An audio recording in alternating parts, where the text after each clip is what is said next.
नमस्कार, बहुत स्वागत है आपका। मैं हूं आपके साथ सुमित शर्मा। रायपुर से खबर है, जहां सब इंस्पेक्टर भर्ती परीक्षा रद्द करने की मांग अभ्यर्थियों ने की है। अंबेडकर चौक पर प्रदर्शन किया है। प्रदर्शन में बड़ी संख्या में शामिल हुए हैं अभ्यर्थी। कोर्ट ने माना है परीक्षा में भ्रष्टाचार हुआ। अभ्यर्थियों का कहना है साल 2018 से लगातार धरना दे रहे हैं अभ्यर्थी। बड़ी खबर आपको बता रहे हैं रायपुर से, जहां पर एसआई भर्ती परीक्षा रद्द करने की मांग है अभ्यर्थियों की। अभ्यर्थियों ने अंबेडकर चौक पर प्रदर्शन किया। प्रदर्शन में बड़ी संख्या में अभ्यर्थी शामिल हुए। कोर्ट ने माना है कि परीक्षा में भ्रष्टाचार हुआ। अभ्यर्थियों का ऐसा कहना। साल 2018 से लगातार धरना दे रहे हैं अभ्यर्थी।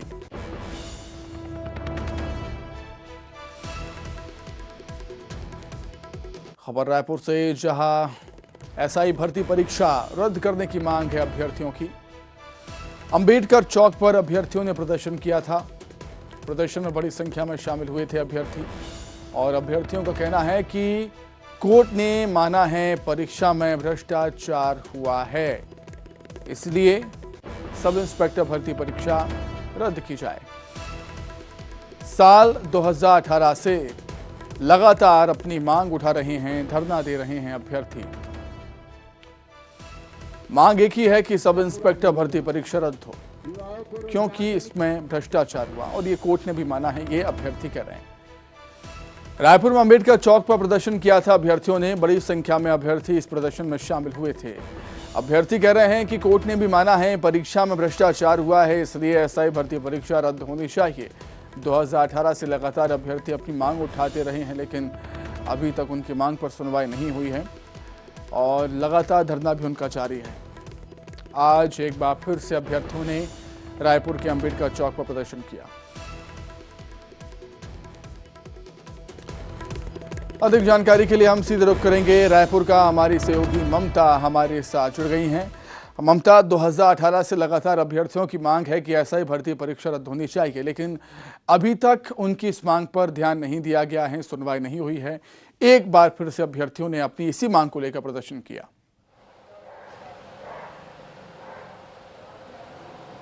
देखिए, सब इंस्पेक्टर भर्ती परीक्षा को लेकर जो अभ्यर्थी हैं वो लगातार ये आरोप लगा रहे हैं कि इस परीक्षा भर्ती में जो है वो घोटाला हुआ है और इसी को लेकर लगातार अलग अलग तरीके से उन्होंने प्रोटेस्ट किया। आज फिर से अंबेडकर चौक में उन्होंने प्रोटेस्ट किया और उनका कहना है कि कोर्ट में ये मामला गया और कोर्ट ने ये माना है कि जो भर्ती है उसमें घोटाला हुआ है और यही वजह है कि उनका कहना है कि ये परीक्षा जो है वो रद्द की जाए, यानी कि नतीजे जो हैं उसको रद्द की जाए।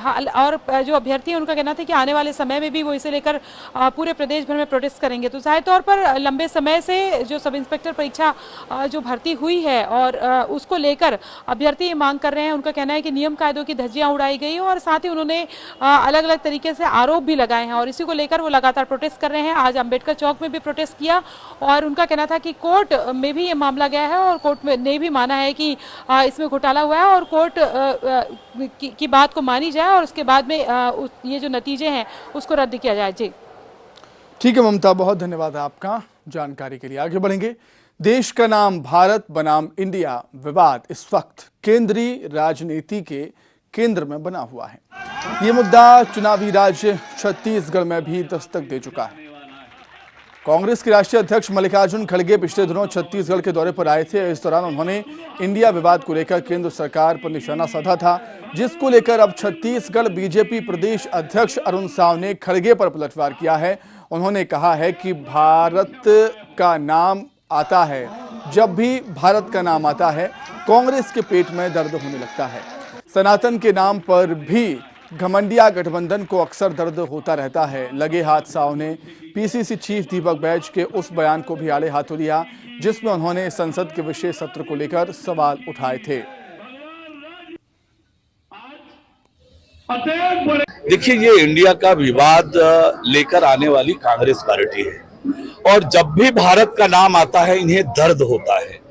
इन्हें न तो संविधान से मतलब है न देश से मतलब है। हमारे संविधान में ही लिखा है भारत दैट इज इंडिया, और इसलिए हमेशा जब भी भारत का नाम आता है कांग्रेस के नेताओं को दर्द होता है। अब तो इन्हें सनातन के नाम पर भी दर्द होने लगा है।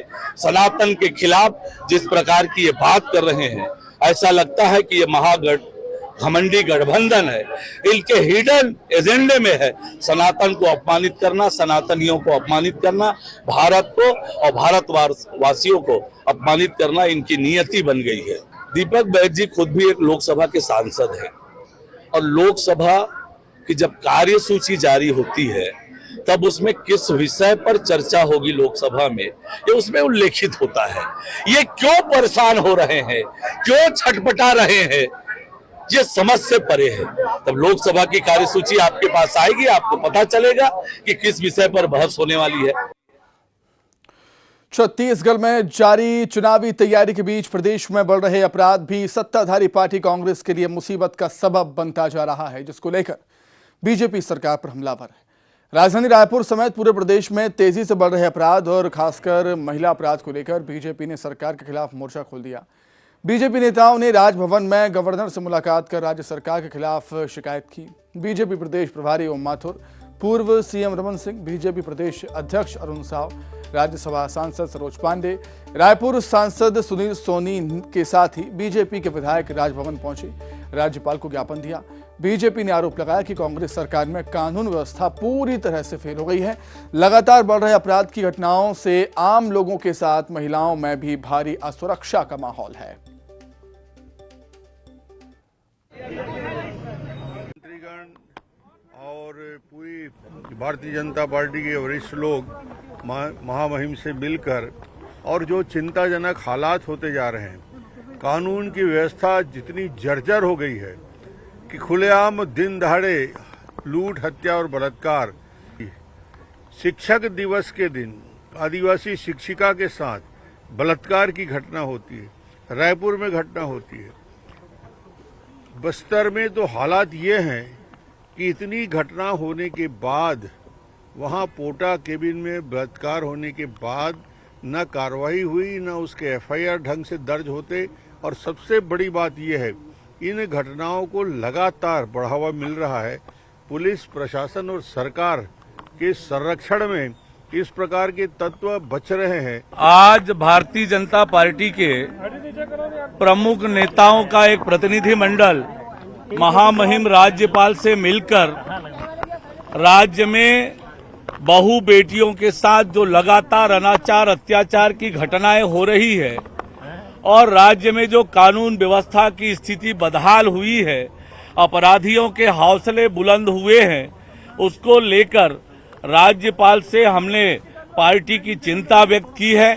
कहा है कि राज्य सरकार राज्य में कानून व्यवस्था की स्थिति संभालने में पूरी तरह से विफल साबित हो रही है। आज हमारी बहू बेटियां सुरक्षित नहीं है। जिस प्रकार से रक्षाबंधन के दिन दो बेटियों के साथ सामूहिक बलात्कार की घटना होती है, शिक्षक दिवस के दिन एक शिक्षिका के साथ, वह भी आदिवासी समाज के शिक्षिका के साथ सामूहिक बलात्कार की घटना होती है, सुकमा में 6 साल की बेटी के साथ अनाचार होता है। ऐसे लगातार घटनाएं हम बहू बेटियों के साथ हो रहा है और सरकार हाथ पर हाथ धरे बैठी है। सरकार केवल भ्रष्टाचार में लिप्त है, घोटाले में लिप्त है और जहां करप्शन होगा वहां क्राइम होगा। अब ये सरकार कानून व्यवस्था की स्थिति संभालने में नाकाम रही है। उसी को लेकर आज राज्यपाल को हमने ज्ञापन दिया है कि वे सरकार को कड़ाई से निर्देश दें कि राज्य में कानून व्यवस्था। एक तरफ छत्तीसगढ़ में बढ़ते अपराध को लेकर राजधानी रायपुर में बीजेपी ने राजभवन तक मार्च किया और राज्यपाल से कानून व्यवस्था को लेकर सरकार की शिकायत की। वहीं दूसरी तरफ जशपुर में बीजेपी महिला मोर्चा और बीजेपी युवा मोर्चा के कार्यकर्ताओं ने 2 विधायकों के खिलाफ हल्ला बोला है।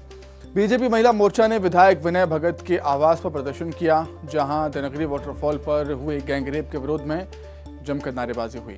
वहीं बीजेपी युवा मोर्चा के कार्यकर्ताओं ने संसदीय सचिव और कुनकुरी से विधायक यूडी मिन्स के खिलाफ धरना प्रदर्शन किया और इस दौरान पुलिस और प्रदर्शनकारियों के बीच जमकर धक्का मुक्की देखने को मिली।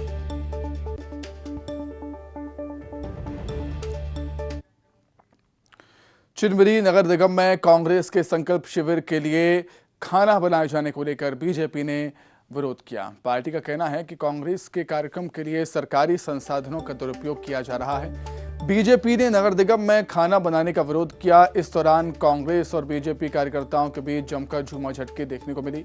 विवाद इतना बढ़ा कि मौके पर कई थानों की पुलिस पहुंच गई और दोनों पक्षों को समझा बुझाकर मामला शांत कराया।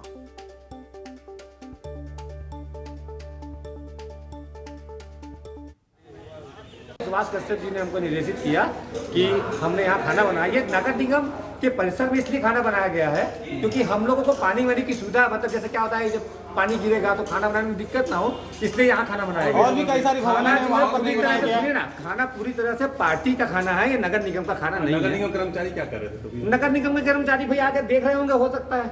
अब देखिए, अगर नगर निगम से खाना का बिल निकलता है तब तो हम लोग दोषी हैं, तब तो मैं मानूंगा कि भाई हाँ, कांग्रेस पार्टी ने गलत किया। अब तो सरगुजा जिले के सीतापुर विधानसभा क्षेत्र से सेना के जवान रामकुमार टोप्पे को चुनाव लड़ने की खबर के बाद राजनीतिक गलियारों में हलचल मची है। सेना का जवान ग्राम कोटबंदरा के निवासी हैं और रामकुमार टोप्पे को राष्ट्रपति से वीरता पुरस्कार ही मिल चुका है। सीतापुर विधानसभा क्षेत्र के हजारों युवा पोस्ट कार्ड अभियान के जरिए रामकुमार से सीतापुर विधानसभा से चुनाव लड़ने के लिए आमंत्रण भेजा था, जिसके बाद रामकुमार टोप्पे ने सेना की नौकरी से इस्तीफा दे दिया, जिसका समर्थन सीतापुर विधानसभा के सभी वर्ग के लोग कर रहे हैं। हमारे साथ रामकुमार टोप्पो जी हैं। रामकुमार के बारे में मैं परिचय बता दूं कि रामकुमार सैनिक थे और सैनिक के जो पद है उसको इस्तीफा देकर के सीतापुर विधानसभा क्षेत्र से चुनाव लड़ने के लिए तैयारी कर रहे हैं। हमारे साथ सीधे रामकुमार से हम बात करते हैं। रामकुमार जी, पहले आप एक सेना के जवान थे, अब राजनीति के क्षेत्र में आ रहे हैं, चुनाव लड़ने की तैयारी कर रहे हैं, कितनी चुनौती मानते हैं और क्या सोच कर आए थे? मुझे यहाँ क्षेत्र की जनता ने, युवाओं ने, महिलाओं ने पत्र लिखकर चुनाव लड़ने का अनुरोध किया था और उसी पक्ष का मैंने निर्णय लेते हुए आज अपने पद से इस्तीफा देकर चुनाव के ग्राउंड पर आया हूँ। मुद्दे क्या रहेंगे क्षेत्र में? मुद्दे बहुत सारे हैं, क्योंकि जब मुझे निमंत्रण दिया गया तो जितने क्षेत्र की जो बेसिक्स मुद्दे हैं वो सारे युवाओं ने एक तरफा रख दिया है। तो इसमें बहुत सारा, जैसे आजकल देखिए कि ज़्यादातर बिजली पानी सड़क के मुद्दे को लेकर कई पार्टियां चलती हैं, लेकिन देश आज़ाद हुए कितने वर्ष हो गए, आज तक ये मुद्दे ख़त्म नहीं हुए। तो मैं चाहता हूँ किसी जनरेशन को उठाने के लिए हमें आगे बढ़ना चाहिए, हमें फ्यूचर को सिक्योर करना चाहिए। तो मुद्दे हमारे थोड़ा डिफरेंट होंगे। एक तरफ आप चुनाव लड़ेंगे तो 4 बार से जीते हुए विधायक हैं, दूसरी तरफ एक बड़ी पार्टी भाजपा भी आपके सामने रहेगी। कितना तैयारी है और किस तरह की रणनीति है? तैयारी अच्छी है, जो कि 4 तारीख को दिखी गया कि तैयारी किस रूप में है, और ये तैयारी यहाँ की जनता की है। और मैं अभी आया हूँ और अपने हिसाब से अब हम अगले ओर चढ़ेंगे और तैयारी करेंगे। कांग्रेस के जो विधानसभा क्षेत्र है उसको बोलते हैं कांग्रेस का किला, कोई कांग्रेस को हरा नहीं पाया है। आपको लगता है कि आप हरा पाएंगे? ये किला नहीं है, लेकिन जनता यदि लगातार उनको पसंद करती रही हैं तो ज़रूर कुछ बात होगी। लेकिन अभी समय बदल चुका है और जनता ही साथ खड़ी है, तो ये किला भी टूट जाएगा, ऐसा बिल्कुल नहीं मानता मैं इसको। तो आप देख सकते हैं कि रामकुमार टोप्पो थे जो सेना के जो नौकरी है उसको इस्तीफा देकर के सीतापुर विधानसभा क्षेत्र में चुनाव लड़ने की तैयारी में है और इनका मानना है कि चाहे वो कोई भी किला हो, जनता चाहेगी तो टूट जाएगा। मैं श्रवण कुमार महंत, न्यूज़ 18 छत्तीसगढ़। छत्तीसगढ़ में आम आदमी पार्टी ने अपने 10 प्रत्याशियों की पहली सूची जारी कर दी है, जिसमें पार्टी के प्रदेश अध्यक्ष कोमल हुपेंडी का नाम भी शामिल है। हुपेंडी प्रत्याशी घोषित किए जाने के बाद कांकेर के चरामा पहुंचे, जहां आम आदमी पार्टी के कार्यकर्ताओं ने उनका भव्य स्वागत किया। कोमल हुपेंडी को भानुप्रतापपुर से प्रत्याशी घोषित किया गया है। वो दूसरी बार यहां से विधानसभा का चुनाव लड़ेंगे।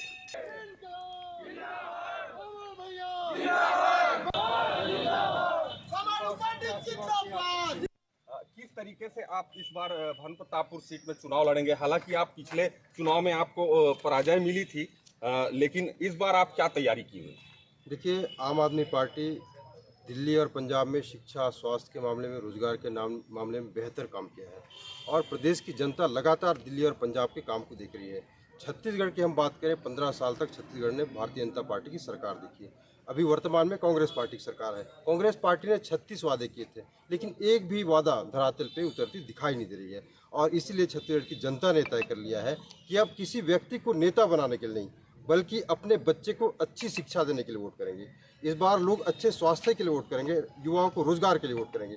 इसलिए मैं कहता हूं कि सिर्फ किसी व्यक्ति को नेता बनाने के लिए नहीं, बल्कि अपने परिवार का, अपने गांव का, अपने क्षेत्र के विकास करने के लिए इस बार वोट होगा। और निश्चित तौर पे इस बात को आप देखेंगे कि आने वाला जो चुनाव होगा उसमें छत्तीसगढ़ की जनता ऐतिहासिक बदलाव करेगी। और मैं भानु प्रतापपुर विधानसभा की बात करूं, भानु प्रतापपुर विधानसभा में लगातार पहले भारतीय जनता पार्टी, फिर कांग्रेस, भारतीय जनता पार्टी, इस तरह से विधायक यहाँ के चुन के गए हैं, लेकिन क्षेत्र की जनता हमेशा ठगी हुई महसूस करती है।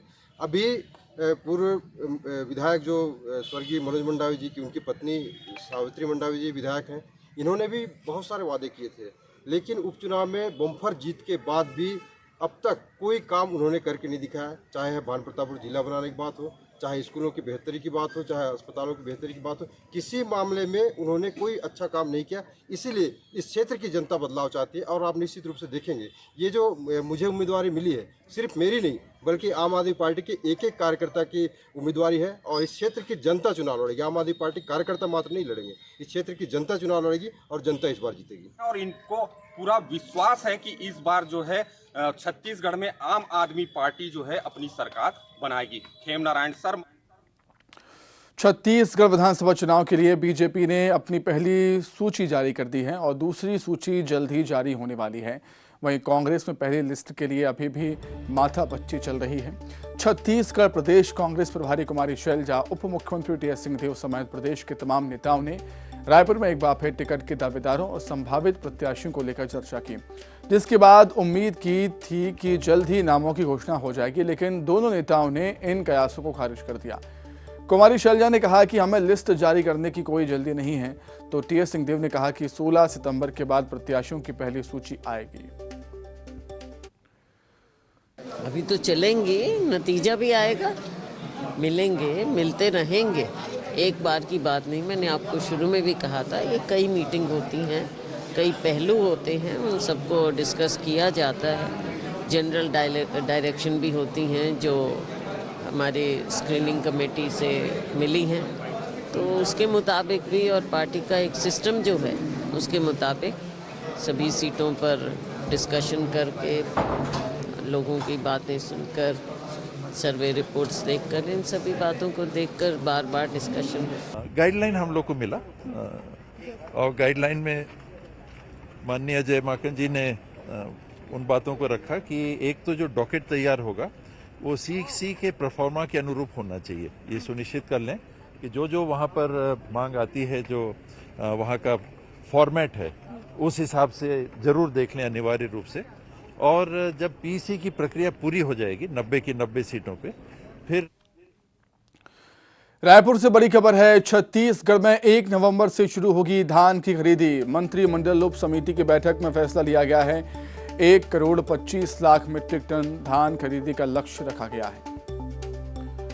धान खरीदी को लेकर बड़ी खबर, 1 नवंबर से छत्तीसगढ़ में धान खरीदी शुरू करेगी सरकार। मंत्रिमंडलीय उप समिति की बैठक में यह बड़ा फैसला लिया गया। 1 करोड़ 25 लाख मीट्रिक टन धान खरीदने का लक्ष्य है सरकार का इस बार।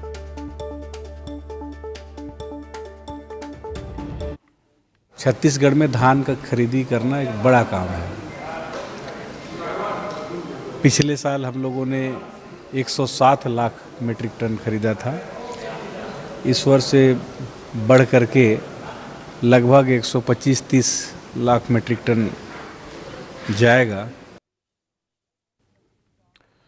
इसी के साथ ही फिलहाल इस बुलेटिन में इतना ही। खबरें लगातार जारी है। नमस्कार।